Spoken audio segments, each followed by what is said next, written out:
A segunda parte da nossa aula de hoje trata da formação dos livros proféticos. Como que da palavra original do profeta, nós chegamos à formação dos livros proféticos. Porque, como nós dizíamos no início, o profeta é, sobretudo, um arauto.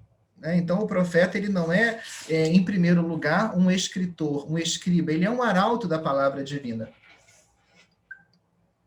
Embora existam estudos que afirmem ser alguns textos da Escritura casos de profecia literária, para o próprio profeta Malaquias que eu estudei, eu não concordo necessariamente com isso, mas há alguns autores que falavam de Malaquias, que falam de Malaquias como sendo o caso de uma profecia literária, ou seja, um profeta que redigiu um texto que deveria ser lido depois. Né? Há quem afirme isso, eu não. Mas mesmo existindo essa possibilidade para alguns textos, mas o profeta é sobretudo um arauto da palavra divina. Então é preciso entender o caminho percorrido desde a proclamação oral da profecia até o momento em que essa profecia depois é colocada por escrito. E surgem os livros proféticos, como nós os temos na Escritura.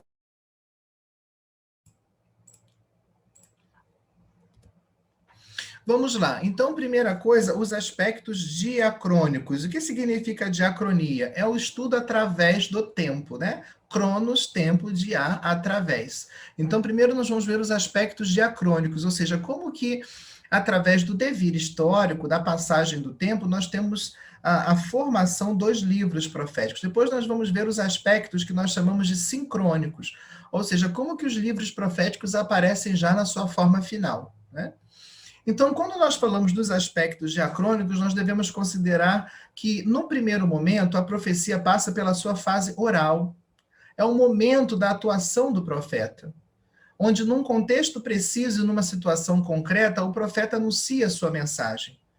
Os livros proféticos, às vezes, trazem indicações que nos ajudam a localizar historicamente o profeta dentro do seu contexto.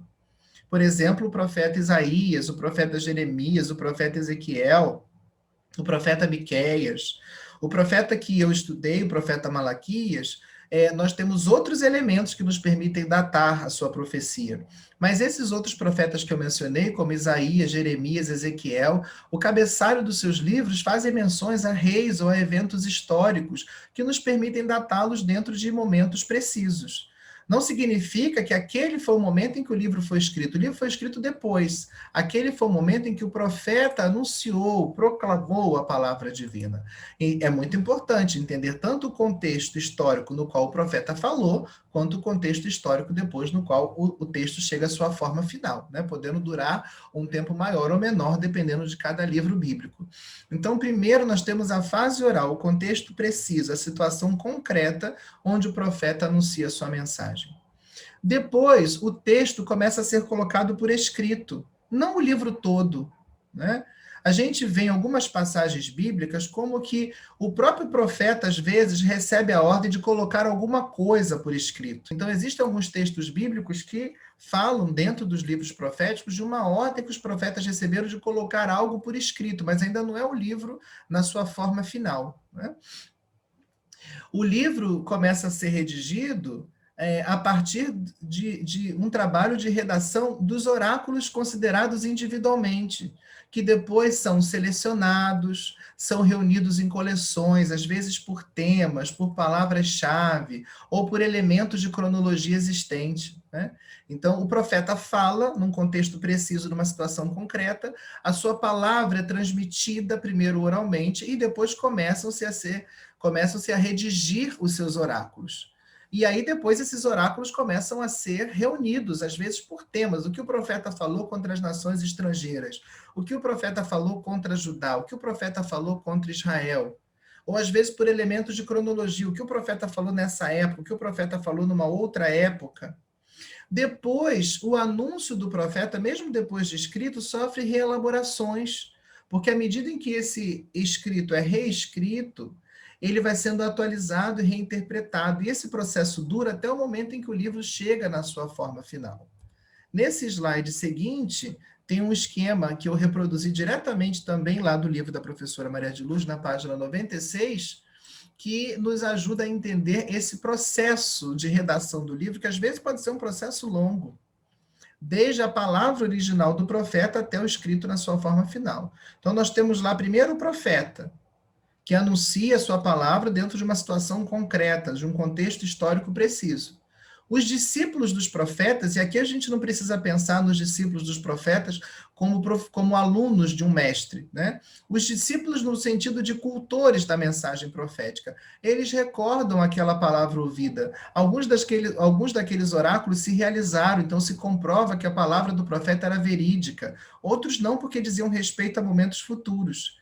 Então, esses oráculos, para que eles não sejam perdidos e sirvam para iluminar situações futuras, começam a ser transmitidos oralmente e por escrito, ainda oráculos individuais.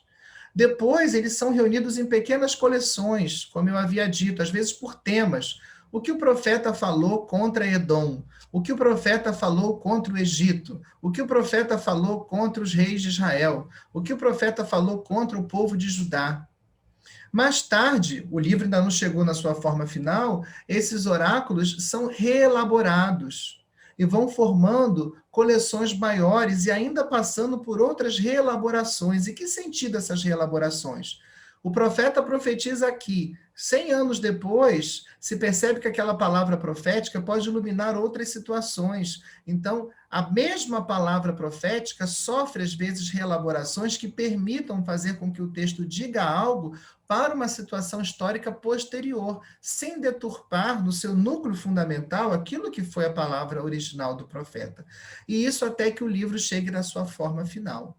E todo esse caminho é um caminho guiado pelo Espírito, porque a inspiração bíblica está aí nesse processo redacional também, onde Deus vai suscitando nos autores sagrados a moção interna para redigir, para reunir em coleções, para fazer reelaborações, a fim de que aquele texto sirva às situações futuras, até que o livro chegue na sua forma final. Quando o livro chega na sua forma final e é reconhecido, no caso do Antigo Testamento, pela comunidade judaica, como livro inspirado, normativo, então, a partir daquele momento, é claro, o livro não sofre mais modificações nem alterações, né? Mas até que ele chegue na sua forma final, no seu ponto de repouso natural, ele sofre um processo redacional que pode ser maior ou menor, dependendo de cada um dos livros proféticos, né? Em se tratando de Isaías, que nós vamos estudar amanhã, o profeta está no século VIII, mas o seu livro reúne inclusive profecias de profetas anônimos posteriores,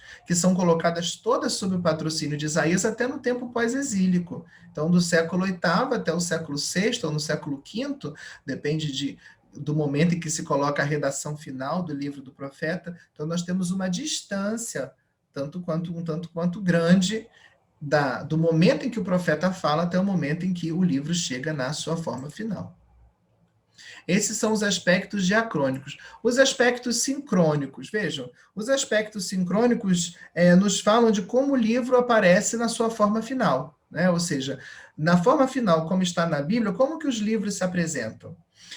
Os livros proféticos, eles nos apresentam dois tipos de gêneros literários, né? O estudo acerca dos gêneros literários é muito importante para entendermos um texto. Qualquer texto, mas se tratando da Bíblia, é muito importante.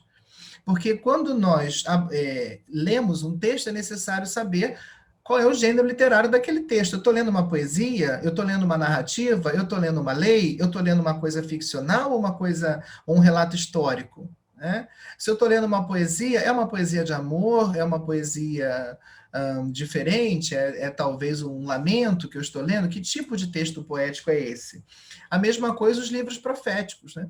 Quando os autores sagrados redigem, eles redigem os livros servindo-se de gêneros literários, de formas de dizer específicas da sua época, né?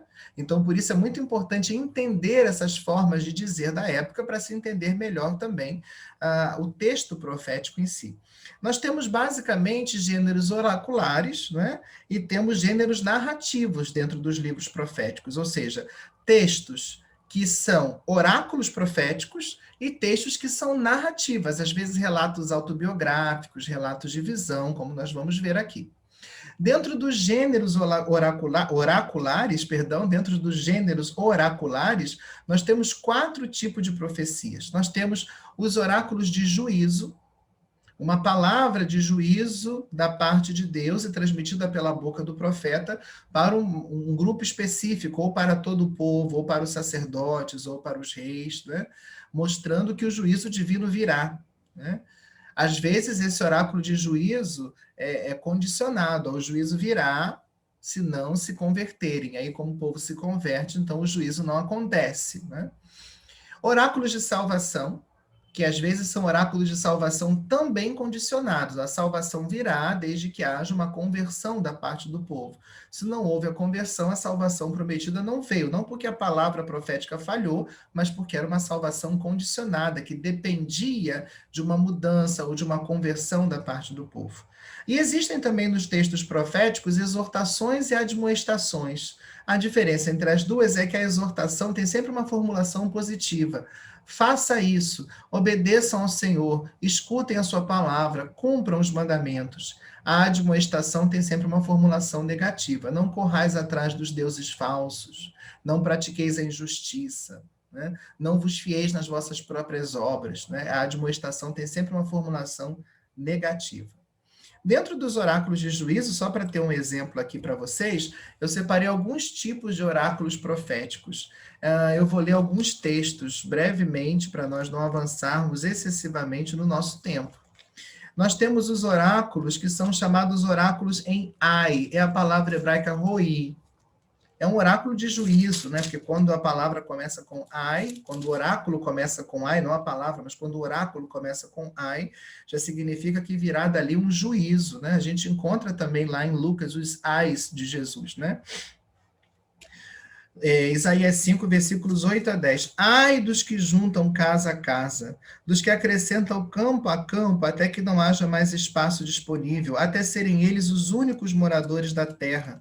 O Senhor dos Exércitos jurou aos meus ouvidos, certamente que muitas casas serão reduzidas a ruínas, grandes e belas, não haverá quem nelas habite, 10 geiras de vinha produzirão apenas uma metreta, um couro de semente renderá apenas um almude. E outros ais mais à frente, né? Ai dos que madrugam cedo para correr atrás de bebidas fortes, né? É um gênero típico de oráculo de juízo.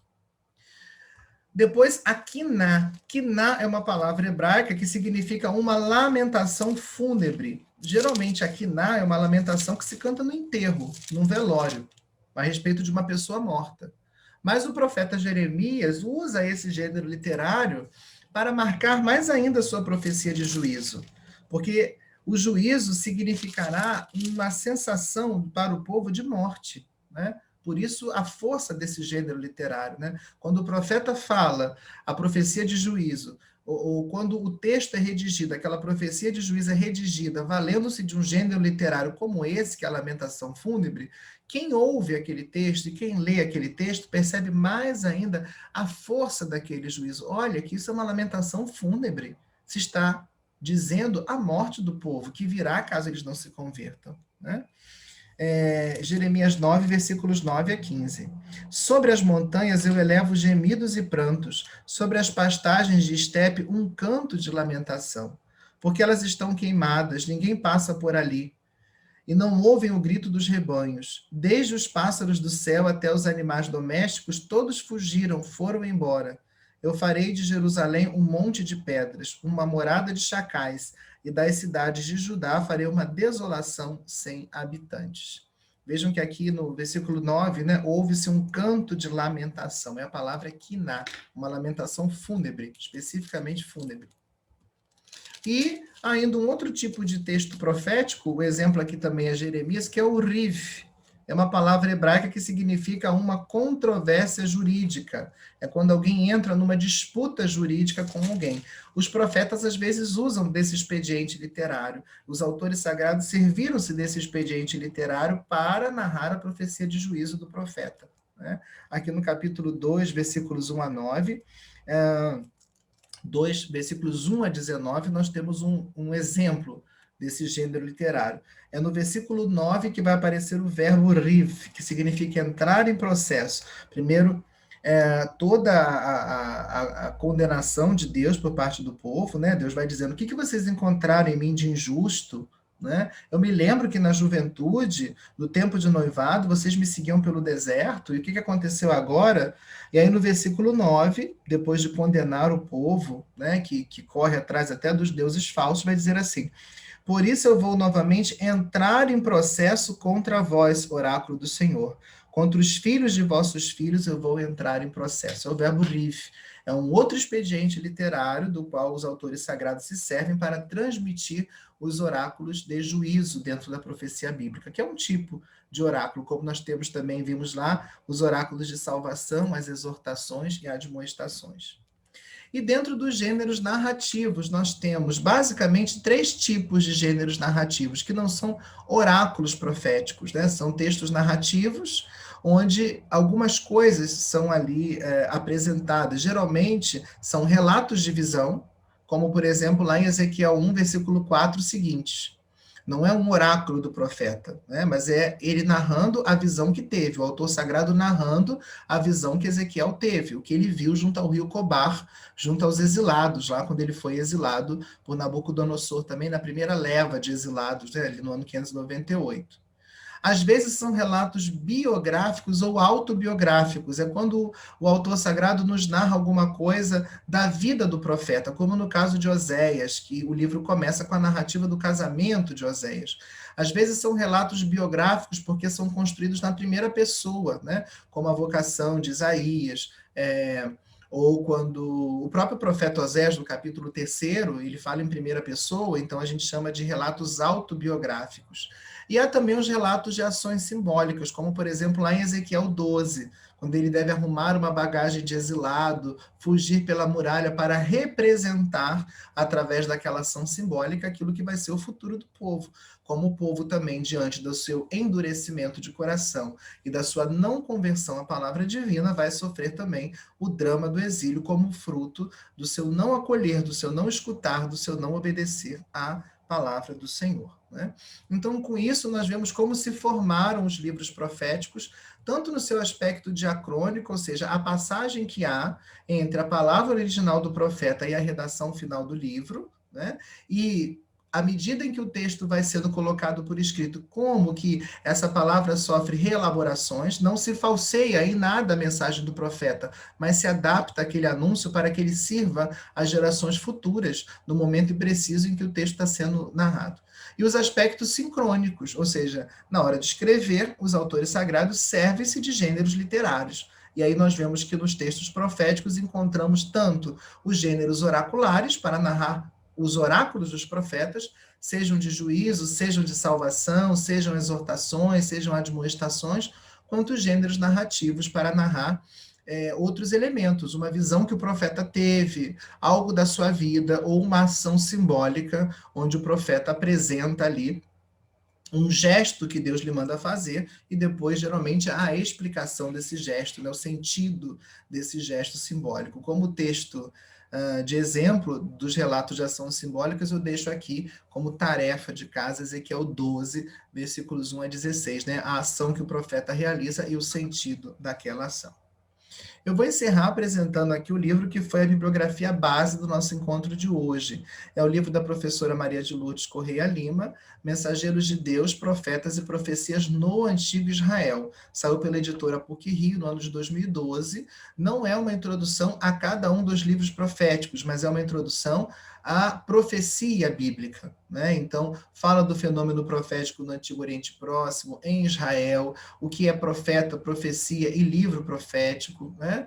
E fala especificamente do tema do juízo e da salvação na profecia bíblica. Então, é um livro de introdução ao profetismo bíblico, eu diria indispensável para quem deseja aprofundar o seu conhecimento da profecia bíblica, né? E segundo, o livro A Crítica Profética ao Culto do Segundo Templo, fruto da minha dissertação de mestrado, a análise exegética. A exegese é o campo da teologia que estuda a escritura, a interpretação dos textos bíblicos, a análise exegética de Malaquias 1, 6, 14, né, saído esse ano também. Então, assim, a gente conclui nosso encontro, né, e amanhã nós vamos continuar com a nossa segunda aula.